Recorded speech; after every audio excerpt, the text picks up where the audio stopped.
దేశ విదేశాల నుండి ఈ మహాసభను వీక్షిస్తున్న ప్రతి ఒక్క పసుపు సైన్యానికి నమస్కారాలు తెలియజేసుకుంటూ, మహానాడు ఒక సామాన్య సభ కాదు, పసుపు సైన్యం యొక్క గర్జన ఇది.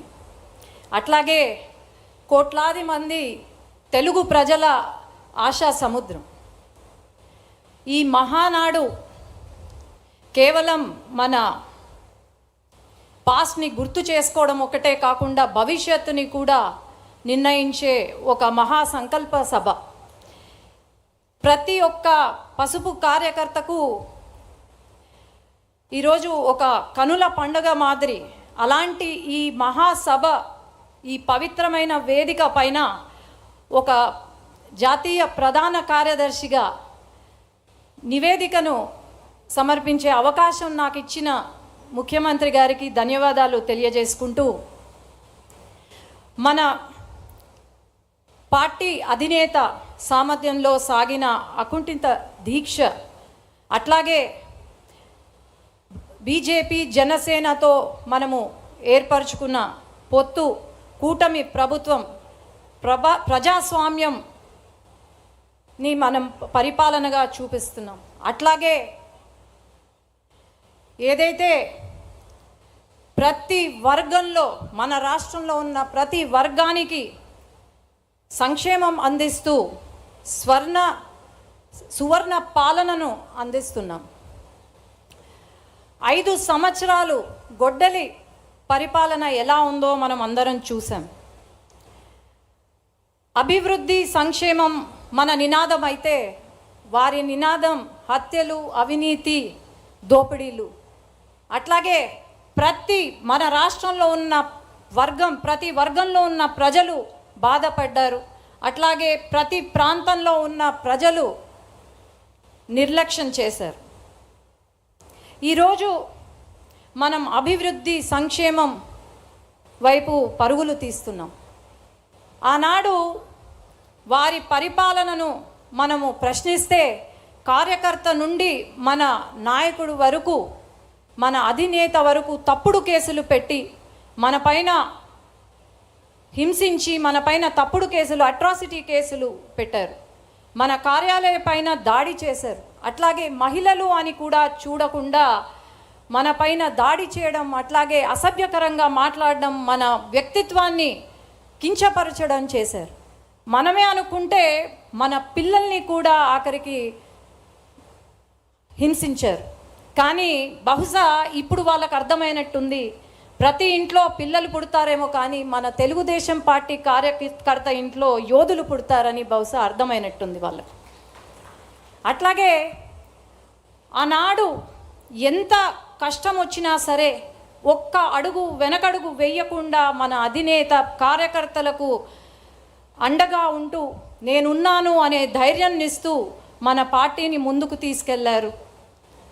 ఈరోజు మనము ఒకటే మన మనసులో ఉండాలి, మనం పని చేసేది మన పార్టీ కోసం, మన అధినేత కోసం, అట్లాగే మన పార్టీ యొక్క నినాదం కోసం తప్ప వ్యక్తిగతంగా కాదు అని నేను తెలియజేసుకుంటున్నాను.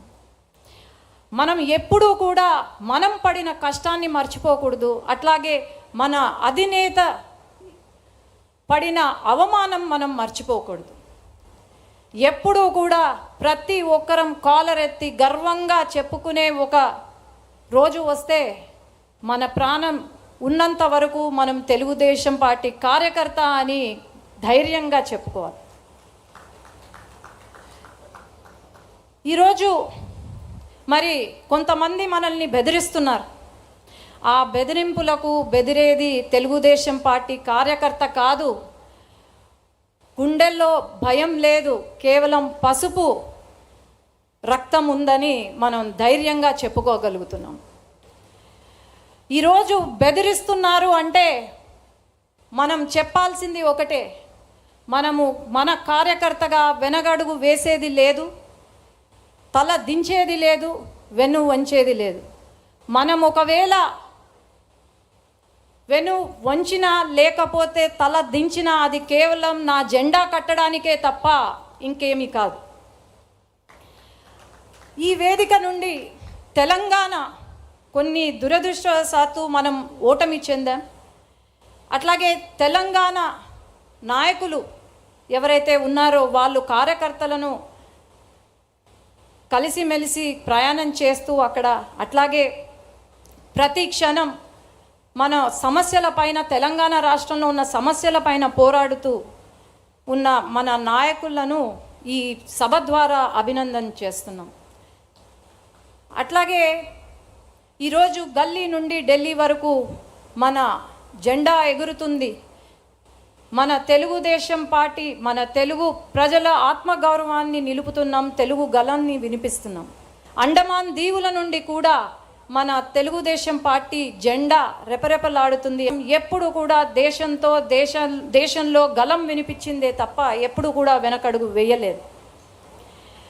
మనం సూపర్ హిట్ ఈ 2 సంవత్సరాల పాలనలో సూపర్ 6ని సూపర్ హిట్ చేశాం. దీపం 2 పథకం కింద 3 గ్యాస్ సిలిండర్లు ఇస్తున్నాం. తల్లికి వందనం, ఫ్రీగా బస్ సర్వీస్, అట్లాగే రైతులను ఆదుకుంటున్నాం. ప్రతి ఒక్కరి ఇంట్లో వెలుగులు తీసుకొస్తున్నాం. ప్రతి వర్గం, ప్రతి కులం, ప్రతి మతానికి న్యాయం చేస్తుంది మన కూటమి ప్రభుత్వం. ఈరోజు అభివృద్ధే కాకుండా, సంక్షేమమే కాకుండా అభివృద్ధి వైపు పరుగులు తీస్తున్నాం. నారా లోకేష్ అన్న గారి కోరిక 24 లక్షల జాబులు యువతకు అందించాలని, ఆ కోరిక కూడా త్వరలో నెరవేరబోతుంది. యువత భవిష్యత్తు అంటనే గుర్తుకొచ్చే పేరు నారా లోకేష్ అన్న. అట్లాగే తెలుగుదేశం సింహానికి శక్తి గర్జన ఎలా అవుతుందో మన తెలుగుదేశం పార్టీకి శక్తి నారా లోకేష్ అన్న అని నేను గర్వంగా చెప్పుకోగలుగుతున్నాను. ఈరోజు రాష్ట్రంలో 2 సంవత్సరాల కాలంలో 23 లక్షల కోట్లతో పెట్టుబడులు తీసుకొచ్చాం. దాదాపు 800 పైన కంపెనీలకు ఏదో ఒక రోజు, ప్రతిరోజు శంకుస్థాపనలు కానీ ప్రారంభోత్సవం కానీ జరుగుతూనే ఉంది. కానీ గొడ్డలి పార్టీ సమయంలో ఒక్క కంపెనీ కూడా రాలేదు అని నేను చెప్తున్నాను. అట్లాగే సంక్షేమం, అభివృద్ధి, జాబ్సే కాకుండా ఒక పక్క ఇరిగేషన్ ప్రాజెక్ట్స్ని పూర్తి చేస్తున్నాం. శాంతి భద్రతను మనము చూసుకుంటున్నాం. ఇలా చేసుకుంటూ పోయి 5 సంవత్సరాల కాలంలో మనం అనుకున్న టార్గెట్ రీచ్ అవ్వబోతున్నాం. అలాగే నా స్పీచ్ కంప్లీట్ చేసే ముందు యువగలం పాదయాత్ర గురించి చెప్పాలి. ఆనాడు యువగలం పాదయాత్ర ద్వారా లోకేష్ అన్న ట్రైలర్ చూపిస్తే ఈరోజు ప్రజలే సినిమా చూపించారు మన గొడ్డలి పార్టీకి. ఆనాడు ప్రతి అడుగున అడ్డంకులే, ఆ అడుగులు ఈరోజు శక్తిగా మారి, ఆనాడు యువగలం అడుగులే ఈరోజు శక్తిగా మారాయని గర్వంగా చెప్తున్నాను. అట్లాగే ఈరోజు ఈ పవిత్ర సమయాన ఈ మహాసభ ముందు 7 ముఖ్యమైన చరిత్రాత్మక నిర్ణయాలను ఉంచుతున్నాను. అధినేత నాయకత్వంలో మరో ఆలోచనకు తావివ్వకుండా తెలుగుదేశం పతాకం నిరంతరం రెపరెపలాడేలా ముందుకు సాగాలి. ప్రజా శ్రేయస్సే లక్ష్యంగా నడుం బిగించి ప్రభుత్వానికి అండగా నిలవాలి. ప్రత్యర్థుల దుష్ప్రచారాన్ని గ్రామ స్థాయి నుండి రాష్ట్ర స్థాయి వరకు బలంగా తిప్పికొట్టాలి. మన ప్రభుత్వం చేపడుతున్న అభివృద్ధి సంక్షేమాలను ప్రజాక్షేత్రంలోని బలంగా తీసుకెళ్లాలి. ఆధునీకరించబడిన పార్టీ సిద్ధాంతాలను ప్రతి కార్యకర్త చిత్తశుద్ధితో ప్రజల్లోకి తీసుకెళ్లి ప్రచారం చేయాలి. మన రాజకీయ ప్రత్యర్థి జిత్తులమారి నక్క లాంటివాడు.